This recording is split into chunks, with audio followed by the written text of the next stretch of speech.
Hi friends, welcome back to Honeybee world. இன்னைக்கு நம்ம இந்த வீடியோல பார்க்க போறது resume எப்படி பண்றதுன்றாங்க. So resume CV. So இது எப்படி பண்றது? So இதோட ஃபார்மேட் என்ன? So இதெல்லாம் தான் இன்னைக்கு இந்த வீடியோல பார்க்க போறோம். So வாங்க வீடியோக்குள்ள போய் பார்க்கலாம்.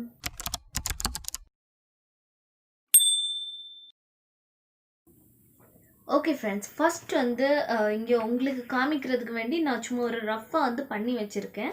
ஸோ இது வந்து பார்த்தீங்கன்னா ஒரு ரஃபாட்டு நான் சும்மா என்னோட டீட்டெயில்ஸ் இதெல்லாம் கொடுத்து நான் பண்ணி வச்சுருக்கேன். ஸோ இதில் எப்படி நான் பண்ணுறது, இது ஃபார்மேட் உங்களுக்கு சொல்லிக் கொடுக்குறேன். ஸோ இது சும்மா நான் காமிக்கிறனால இது வந்து எனக்கு ஒரு 2 பேஜ் வந்துச்சு. ஸோ நீங்கள் வந்து 2 பேஜ் எடுக்க வேண்டிய அவசியமே இல்லை. நீங்கள் வந்து இது 1 பேஜ்லேயே வந்து பண்ணிடலாம். ஸோ இது வந்து இப்போ தான் ஜஸ்ட் வந்து உங்களுக்கு வேண்டி காமிக்கிறதுக்கு வேண்டி ஒரு ரஃப்பாக பண்ணனால ஒரு 2 பேஜ் வந்துச்சு.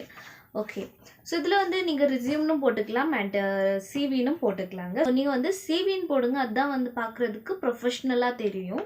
ஸோ அதனால் சிவின்னு போட்டுக்கோங்க. நான் வந்து இங்கே ரெசியூம்னு கொடுத்துருக்கேன். ஸோ சிவின்னு நீங்கள் போட்டுக்கோங்க. ஸோ அதுக்கப்புறம் பார்த்தீங்கன்னா இங்கே ஃபர்ஸ்ட் இது வந்து நம்ம லெஃப்ட் சைடில் வரும். நம்ம ஆல்ரெடி வந்து ஃபர்ஸ்ட் எடுத்தது இப்படி வச்சு நம்ம நேம் எழுதுவோம்ல. ஸோ அப்போ நமக்கு வந்து லெஃப்ட் சைடில் வரும். ஸோ லெஃப்ட் சைடில் வந்து உங்கள் நேம் எழுதிக்கோங்க அண்ட் உங்கள் அட்ரஸ், அதுக்கப்புறம் பார்த்தீங்கன்னா உங்கள் காண்டாக்ட் நம்பர், அதுக்கப்புறம் உங்கள் மெயில் ஐடி. ஸோ ஃபர்ஸ்ட் வந்து பார்த்தீங்கன்னா உங்கள் நேம், அதுக்கப்புறம் அட்ரஸ், அதுக்கப்புறம் பார்த்தீங்கன்னா காண்டாக்ட், ஸோ அதுக்கப்புறம் பார்த்தீங்கன்னா மெயில் ஐடி. ஸோ இது வந்து ஃபர்ஸ்ட் ஸ்டெப். ஓகேவா? அண்ட் இந்த பக்கம் பார்த்தீங்கன்னா ஸ்ட்ரைட் நம்ம நேம் எழுதியிருக்க இந்த பக்கம் வந்து நம்ம ஃபோட்டோ ஒட்டணுங்க. ஸோ ஃபோட்டோ வந்து பார்த்தீங்கன்னா இது மாதிரி இல்லை, இது ஜஸ்ட் நான் ஒரு காப்பி, ஒரு நார்மல் ஒரு ஃபோட்டோ தான், பாஸ்போர்ட் சைஸ் ஃபோட்டோ கொடுத்துருக்கேன்.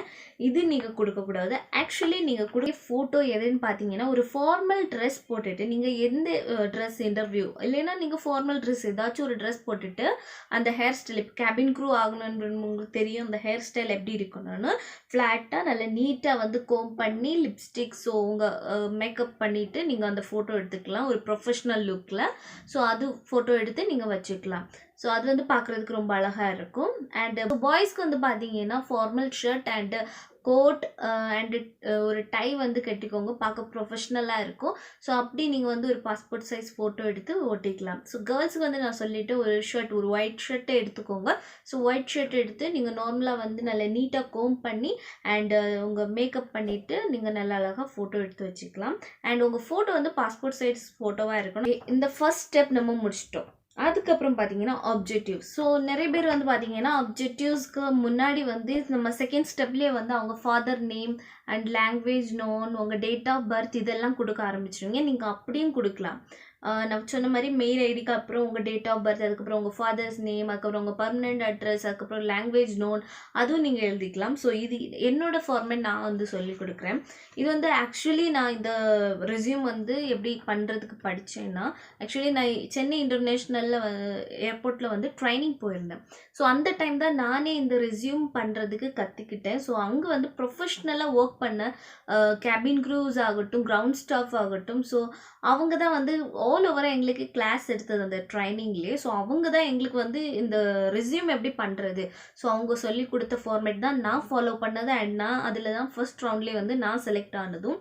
ஸோ அதனால தான் என்னோடய ஃபார்மேட் உங்களுக்கு சொல்லித்தரலான்னு தான் இது ஜஸ்ட் நான் காமிக்கிறேன். அண்ட் நீங்கள் வந்து அதுக்கப்புறம் ஆப்ஜெக்டிவ்ஸ் எழுதிக்கோங்க. ஆப்ஜெக்டிவ்ஸ்ன்னு சொல்லும்போது இதில் என்ன நம்ம சொல்கிறதுன்னா, நம்ம எதுக்கு அப்ளை பண்ணுறோம், என்ன ஒர்க்குக்கு வேண்டி நம்ம அப்ளை பண்ணுறோம், ஸோ அது நம்ம கருத்தை வந்து எடுத்து வைக்கிறது தாங்க. ஸோ ஃபார் எக்ஸாம்பிள் நான் இங்கே வந்து ஜஸ்ட் உங்களுக்கு வேண்டி ஒரு 1 சென்டென்ஸ் வந்து எழுதியிருக்கேன். இதிலேருந்து நீங்கள் வந்து உங்கள் ஓன் ஐடியாவில் ஒரு ஓன் வேர்டில் வந்து நீங்கள் கொடுக்கலாம். பிகாஸ் வந்து நீங்கள் நெட்டில் காப்பி பண்ணாலும் வந்து நீங்கள் மாட்டிக்குவீங்க. பிகாஸ் இன்டர்வியூஸ் வந்து உங்களை விட நிறைய இன்டர்வியூஸ் போயிருப்பாங்க, நிறைய கேண்டிடேட்ஸ் ரெஸ்யூம்ஸ் பார்த்துருப்பாங்க. ஸோ அவங்களுக்கு தெரியும். அண்ட் நெட்டில் இருந்து நம்ம என்ன காப்பி பண்ணியிருக்கோம்னு அவங்களுக்கு தெரியும். ஸோ அதனால வந்து அவங்கள சீட் பண்ண பார்க்காதீங்க. ஸோ நீங்களே வந்து உங்கள் ஓன் வேர்ட்ஸில் எழுதுங்க. அண்ட் உங்கள் ஓன் வேர்ட்ஸில் எழுதும்போது உங்களுக்கு கிராமர் மிஸ்டேக்ஸ் ஏதாச்சும் வருதுன்னா நீங்கள் வந்து நல்ல ஃப்ளூயண்டாக இருக்கிற இங்கிலீஷ் இல்லைன்னா உங்கள் மேம் ஆர் சார் அவங்க ஹெல்ப் கூட நீங்கள் கேட்டுக்கலாம். அவங்க கிட்ட கேட்டு நீங்கள் வந்து எழுதிக்கலாம். அண்டு இதில் வந்து நான் ஃபார் எக்ஸாம்பிள் வந்து இங்கே மென்ஷன் பண்ணியிருக்க வந்து seeking and airport ground staff agent position in your company to respectively assist customers. So இது வந்து நீங்கள் காப்பி பண்ணிடாதீங்க. இது நான் ஒரு சென்டென்ஸ் தான் எழுதியிருக்கேன். ஸோ இது வந்து ஒரு லைன்லேயே நான் முடிச்சுட்டேன். ஜஸ்ட் வந்து உங்களுக்கு ஒரு எக்ஸாம்பிள் கொடுக்கறதுக்கு வேண்டிதான். 3 லைன்ஸ் வரை இருக்கணும் நீங்கள் எழுதுகிற வேர்ட். வேர்ட்னா மீன்ஸ் சென்டென்ஸ் வந்து 2 or 3 சென்டென்ஸ் வரை இருக்கணும் அண்ட் 2-3 லைன்ஸ் வரை இருக்கணும்.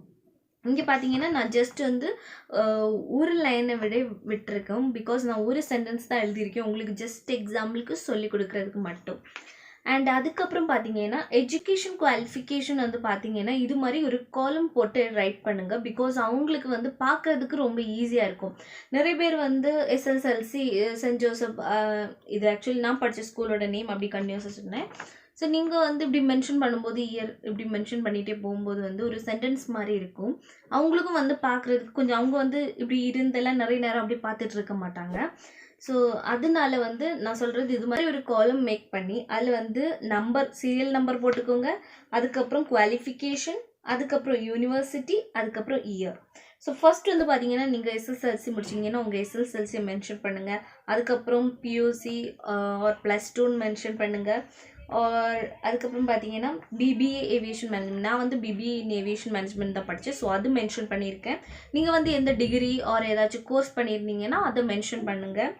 அண்ட் டிப்ளமோ கோர்ஸ் ஏதாச்சும் இருந்தால் நீங்கள் மென்ஷன் பண்ணலாம். அண்ட் நிறைய பேர் வந்து 6 month கேபின் க்ரூ ட்ரைனிங் முடிச்சுட்டு வந்து அவங்க அதை மென்ஷன் பண்ணியிருப்பாங்க. அண்ட் அந்த அகாடமி நேமும் வந்து மென்ஷன் பண்ணியிருப்பாங்க. ஸோ அப்படி வந்து முடித்தவங்க அப்படி இருக்கீங்கன்னா, நிறைய மந்த் 6 month இந்த மாதிரி கேபின் க்ரூ கோர்ஸ் முடித்தவங்க இருக்கீங்கன்னா ப்ளீஸ் அதை மென்ஷன் பண்ணாதீங்க. மென்ஷன் பண்ண அவங்க கண்டிப்பாக வந்து உங்களை ரிஜெக்ட் பண்ணிடுவாங்க. அதில் அண்டு +2 மென்ஷன் பண்ணுங்கள். ஸோ எந்த ஸ்கூல் படிச்சிங்க, அதுவும் வந்து இந்த யூனிவர்சிட்டி இருக்குல்ல, ஸோ அதில் வந்து நீங்கள் மென்ஷன் பண்ணணும். அதுக்கப்புறம் நீங்கள் உங்கள் டிகிரி எங்கே படிச்சிங்க அண்ட் எந்த யூனிவர்சிட்டியில் படிச்சிங்கன்னு இங்கே மென்ஷன் பண்ணணும். அது காலேஜில் என்ன ட்ரைனிங் விட்டாங்க சென்னை ஏர்போர்ட்டுக்கு. ஸோ அந்த டைம் வந்து நான் எவ்வளோ மந்த்ஸ் இது பண்ணேன். ஸோ நான் 1 month இந்த ட்ரைனிங் பண்ணேன். ஸோ அந்த 1 month ட்ரைனிங் அண்ட் அந்த இயர் மென்ஷன் பண்ணியிருக்கேன். ஸோ அது மாதிரி நீங்களும் உங்கள் இயர் மென்ஷன் பண்ணணும். எக்ஸ்ட்ரா நீங்கள் வந்து இது மாதிரி ஐயாட்டா கோர்ஸ் படிச்சிருந்தீங்கன்னாலும் நீங்கள் அதில் மென்ஷன் பண்ணலாம். உங்களுக்கு ஐயாட்டா கோர்ஸ் நீங்கள் முடிச்சிருந்தீங்கன்னா உங்களுக்கு இன்னும் கொஞ்சம் கூட ப்ரிஃபரன்ஸ் கிடைக்கும். அண்ட் நெக்ஸ்ட் வந்து பார்த்தீங்கன்னா இந்த எஜுகேஷன் காலம் வந்து முடிஞ்சிருச்சு. ஸோ அதுக்கப்புறம் நான் மென்ஷன் பண்ணியிருக்கிறது வந்து எக்ஸ்பீரியன்ஸ். ஸோ எக்ஸ்பீரியன்ஸ் வந்து நீங்கள் வந்து ஃப்ரெஷர்ஸ் மட்டும் போடுங்க, வேறு எதுவும் போடாதீங்க. பிகாஸ் நீங்கள் வந்து ஃப்ரெஷர்ஸ். ஸோ எக்ஸ்பீரியன்ஸில் வந்து ஃப்ரெஷர்ஸ்னே போட்டுக்கோங்க, வேறு எதுவும் நீங்கள் மென்ஷன் பண்ண வேண்டிய தேவையில்லை. அண்ட் எக்ஸ்பீரியன்ஸ் பர்சன் வேறு எதுலையாச்சும் நீங்கள் இதுக்கு முன்னாடி வேறு ஏதாச்சும் கம்பெனியில் ஒர்க் பண்ணியிருந்தீங்கன்னா ஸோ நீங்கள் வந்து மென்ஷன் பண்ணிக்கலாம். நான் இவ்வளோ இயர் வந்து இந்த ஜாபில் வந்து இருந்தேன் அண்ட் இந்த கம்பெனி, அந்த கம்பெனியோட நேம் அண்ட் எவ்வளோ இயர்ஸ் ஒர்க் பண்ணீங்க அண்ட் அந்த இயர் கண்டிப்பாக நீங்கள் மென்ஷன் பண்ணியிருக்கணும். அதுக்கப்புறம் பார்த்தீங்கன்னா கம்ப்யூட்டர் ஸ்கில்ஸ். ஸோ லாஸ்ட் வந்து நான் இங்கே லாஸ்ட்னு கிடையாது. ஸோ இங்கே வந்து நான் கொடுத்துருக்கிறது கம்ப்யூட்டர் ஸ்கில்ஸ். ஸோ கம்ப்யூட்டர் ஸ்கில்ஸ்ன்னு சொல்லும்போது நிறைய பேருக்கே தெரியும். நீங்கள் வந்து நிறைய பேர் ஜாவா பண்ணியிருப்பீங்க, ஸோ டேலி பண்ணியிருப்பீங்க. ஸோ இதெல்லாம் மென்ஷன் பண்ண வேண்டிய ஒரு காலம் தான் அந்த கம்ப்யூட்டர் ஸ்கில்ஸ். அதுக்கப்புறம் வந்து பார்த்தீங்கன்னா ஸ்ட்ரென்த். ஸோ ஸ்ட்ரென்த் வந்து நீங்கள் வந்து சென்டென்ஸ் மேக் பண்ணியும் ரைட் பண்ணிக்கலாம். ஸோ நான் இங்கே வந்து எடுத்திருக்கிறது வந்து ஜஸ்ட் வந்து உங்களுக்கு வந்து பாயிண்ட் வைஸ் வந்து ஒரு க்ளூ கொடுக்கறதுக்கு வேண்டியதான் நான் எழுதி வச்சுருக்கேன். ஸோ இதில் என்ன எழுதி வச்சுருக்கேன்னா positive attitude, patience, handling problems, good listener and நீங்கள் வந்து மென்ஷன் பண்ணிக்கலாம் டீம் ஒர்க்கு. ஸோ நீங்கள் இதை எழுதும்போது கொஞ்சம் ஒரு சென்டென்ஸ் மேக் பண்ணி ரைட் பண்ணுங்கள். ஸோ அதுக்கு ஒரு எக்ஸாம்பிள் தான் இந்த positive attitude, patience, handling problem, good listener. இது நான் கொடுத்துருக்கேன் இந்த பாயிண்ட்ஸ். இந்த பாயிண்ட்ஸை வச்சு நீங்கள் உங்களுக்கு வேண்டி ஒரு சென்டென்ஸ் மேக் பண்ணிக்கோங்க. அண்ட் இதில் இருந்து நீங்கள் பேஷன்ஸ்னால் எப்படிப்பட்ட பேஷன்ஸ் அப்படின்னு கேட்பாங்க. ஸோ ரொம்ப வந்து நம்மளை டவுட் என்ன சொல்கிறது, நம்மளை ரொம்ப குழப்புற மாதிரி கொஸ்டின்ஸ் கேட்பாங்க. ஸோ அதில் வந்து நீங்கள் கிளியராக இருக்கணும். உங்கள் ரெஸ்யூமில் நீங்கள் என்ன மென்ஷன் பண்ணுறீங்களோ அதில் இருந்தால் அங்கே கொஸ்டினே வரும். ரெஸ்யூமில் ஏதாச்சும் மென்ஷன் பண்ணியிருக்கீங்கன்னா அதில் வந்து கிளியராக இருங்க. அண்ட் நீங்கள் இன்டர்வியூ போக முன்னாடி உங்கள் ரெஸ்யூம் எடுத்து நீங்கள் ப்ரிப்பேர் பண்ணுங்கள். நீங்கள் இந்த நார்மலி வந்து நம்ம நிறைய வீடியோஸ் பார்த்து இந்த கொஸ்டின் கேட்டாங்களா அது பார்த்து ப்ரிப்பேர் பண்ணுறதுக்கு பதிலாக நீங்கள் உங்கள் ரெஸ்யூம் எடுங்க. உங்கள் ரெஸ்யூமில் நீங்கள் என்ன மென்ஷன் பண்ணியிருக்கீங்களோ அதை வந்து ரீட் பண்ணிவிட்டு ஸோ அதில் இருந்து அவங்க கொஸ்டின் கேட்டால் எப்படி ப்ரிப்பேர் பண்ணலாம். பிகாஸ் 90% கொஸ்டின் வந்து உங்கள் ரெஸ்யூமில் இருந்து தான் கேட்பாங்க. நீங்கள் வந்து இதில் என்ன மென்ஷன் பண்ணியிருக்கீங்களோ அதில் இருந்து தான் உங்களுக்கு கொஸ்டின் கேட்கப்படும். ஸோ அதில் வந்து கிளியராக இருங்க. பார்த்தீங்கன்னா இன்ட்ரெஸ்ட். ஸோ இன்ட்ரெஸ்ட்னு செப்பரேட்டாக வந்து நீங்கள் கொடுக்கலாம், ஒரு நீங்கள் வந்து அது மென்ஷன் பண்ணாமலே இருக்கலாம். பட் நான் இங்கே வந்து கொடுத்துருக்கேன் இன்ட்ரெஸ்ட்னு ஜஸ்ட் மென்ஷன் பண்ணியிருக்கேன். இங்கே வந்து பார்த்தீங்கன்னா ட்ராயிங், டான்ஸ், சிங்கிங்னு கொடுத்துருக்கேன். ஸோ இது வந்து எல்லாருமே காமனாக எழுதுறது தான். அண்டு இது வந்து பார்த்தீங்கன்னா இந்த மூணுலேயே நான் வந்து கிளியராக இருக்கேன். ஸோ நீங்கள் வந்து அதில் கிளியராக இருக்கிறீங்களா? அது வந்து ரொம்ப ரொம்ப இம்பார்ட்டன்ட். நீங்கள் இது வந்து மென்ஷன் பண்ணும்போது இப்போ உங்களுக்கு இது மாதிரி இன்ட்ரெஸ்ட் எதுலேயும் கிடையாதுன்னா அதை ஸ்கிப் பண்ணிடுங்க. நீங்கள் வந்து மென்ஷன் பண்ணணும்னு கிடையாது. பிகாஸ் இன்டர்வியூ வந்து இதில் இருந்து கொஸ்டின் கேட்பாங்க. ட்ராயிங் தெரியும்னு சொல்லும்போது ஒரு பென்சிலும் ஒரு பேப்பரும் கொடுத்துட்டு இதில் ட்ராயிங் வரைங்க, உங்களுக்கு பிடிச்ச ட்ராயிங் வர ஏதாச்சும் வரைங்க, இல்லைன்னா எங்களை வரைங்க அப்படின்னு கொஞ்சம் கொஸ்டின்ஸ் கேட்பாங்க. ஸோ நீங்கள் முடியாது அப்படின்னு சொல்ல முடியாது. அந்த டைம் நீங்கள் வந்து அவங்க கொஸ்டின் கேட்கும்போது உங்கள் ரெஸ்யூம்லேயே இருக்க கொஸ்டின் தான் அவங்க கேட்குறாங்க. ஸோ அதுக்கு நீங்கள் முடியாது அப்படின்னு ஒரு வேர்ட் நீங்கள் யூஸ் பண்ணவே கூடாது. ஸோ அதனால வந்து ப்ரிப்பேர்டாக இருங்க. இப்போ டான்ஸ்ன்னு சொல்லும்போது நீங்கள் எழும்பி டான்ஸ் ஆடுங்க, பாட்டு பாடிட்டே டான்ஸ் ஆடுங்க. ஸோ இது மாதிரியெல்லாம் கேட்பாங்க. பிகாஸ் வந்து நம்ம ரெஸ்யூமில் மென்ஷன் பண்ணியிருக்கதான் அவங்க கேட்குறாங்க. ஸோ இதில் வந்து எந்த மாதிரி அவங்க தப்பாக பிஹேவ் பண்ணுறாங்க அந்த மாதிரி எதுவும் கிடையாதுங்க. நம்ம மென்ஷன் பண்ணியிருக்கனால ஸோ இது நம்ம இதில் வந்து கிளியராக இருக்கிறோமா, இதில் வந்து ரியலி வந்து நம்ம ஆக்டிவாக இருக்கிறோமா அது செக் பண்ணுறதுக்கு தான் இது கேட்குறதே. ஸோ அதுக்கப்புறம் பார்த்தீங்கன்னா பர்சனல் டீட்டெயில்ஸ். ஸோ நான் வந்து பர்சனல் டீட்டெயில்ஸ் வந்து அதுக்கப்புறம் தான் கொடுத்துருக்கேன். ஸோ லாஸ்ட்லேன்னு சொல்லும்போது ஒரு லாஸ்ட்டுக்கு முன்னாடி வந்து இது நான் மென்ஷன் பண்ணியிருக்கேன் பர்சனல் டீட்டெயில்ஸ். ஸோ இதில் வந்து ஃபாதர் நேம் ரைட் பண்ணியிருக்கேன். அதுக்கப்புறம் பார்த்தீங்கன்னா என்னோட டேட் ஆஃப் பர்த், அதுக்கப்புறம் என்னோட height weight. So height weight mention பண்ணுறது ரொம்ப கேர்ஃபுல்லாக இருங்க. ஸோ அது கண்டிப்பாக வந்து நீங்கள் மென்ஷன் பண்ணணும். ஸோ அதுக்கப்புறம் பார்த்தீங்கன்னா என்னோட பெர்மனண்ட் அட்ரஸ் வந்து மென்ஷன் பண்ணியிருக்கேன். அதுக்கப்புறம் லாங்குவேஜ் நோன்.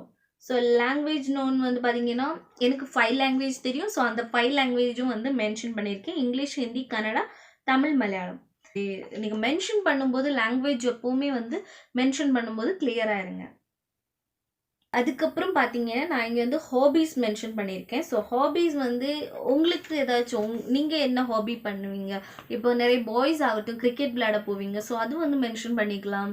அண்ட் இங்கே வந்து நான் மென்ஷன் பண்ணிருக்கிறது வந்து எல்லாருமே மென்ஷன் பண்ணுற மாதிரி தான். இங்கே சும்மா ஜஸ்ட் நான் உங்களுக்கு வேண்டி மென்ஷன் பண்ணியிருக்கேன். Music, listening music, dance, reading books. So reading புக்ஸ்ன்னு சொல்லும்போது நிறைய பேர் கேர்ஃபுல்லாக இருக்கணும். ஸோ சும்மா எதுவுமே நீங்கள் வந்து மென்ஷன் பண்ணக்கூடாது. நீங்கள் வந்து ரீடிங் புக்ஸ்ன்னு கொடுக்கும்போது எந்த புக் நீங்கள் லாஸ்ட்டாக ரீட் பண்ணீங்க, ஸோ அந்த புக் நேம் சொல்லுங்கள், சாப்டர் நேம் சொல்லுங்கள், அந்த சாப்டரில் இருக்க கதை சொல்லுங்கள். ஸோ இதெல்லாம் வந்து கேட்பாங்க. ஸோ அதனால் வந்து கேர்ஃபுல்லாக இருங்க. அண்ட் லாஸ்ட்டில் வந்து நம்ம கன்க்ளூஷன் சொல்கிற மாதிரி இங்கே வந்து டிக்ளரேஷன் நம்ம கொடுக்கணும். ஸோ டிக்ளரேஷனில் வந்து பார்த்திங்கன்னா நம்ம என்ன சொல்கிறது, இதான் நான் வந்து சொல்கிறேன், இதில் நான் கொடுத்துருக்க இந்த ரெஸ்யூமில் கொடுத்துருக்க எல்லாமே வந்து உண்மைதான் அப்படின்னு சொல்லி நம்ம ஒரு 1 வேர்ட்ஸில் எழுதுறதாங்க. ஸோ இப்படி தான் ரெஸ்யூம் பண்ணோம். இதுதான் ரெஸ்யூம் ஃபார்மேட். அண்ட் எல்லாத்தையும் விட லாஸ்ட்டில் வந்து பார்த்தீங்கன்னா பிளேஸ் அண்ட் டேட் மென்ஷன் பண்ண மறந்துடாதீங்க. அண்ட் சைடில் வந்து உங்கள் நேம் மென்ஷன் பண்ணணும். ஸோ இந்த வீடியோ உங்களுக்கு பிடிச்சிருந்துச்சுன்னா லைக் பண்ணுங்கள், ஷேர் பண்ணுங்கள், கமெண்ட் பண்ணுங்கள். அண்ட் இதுவரை நீங்கள் என்னோட சேனல் சப்ஸ்கிரைப் பண்ணலாம், சப்ஸ்கிரைப் பண்ணுங்கள். கூட இருக்க பெல் ஐக்கனை கிளிக் பண்ணுங்கள். நம்ம அடுத்த வீடியோவில் சந்திக்கலாம். Bye bye. Honeybee world.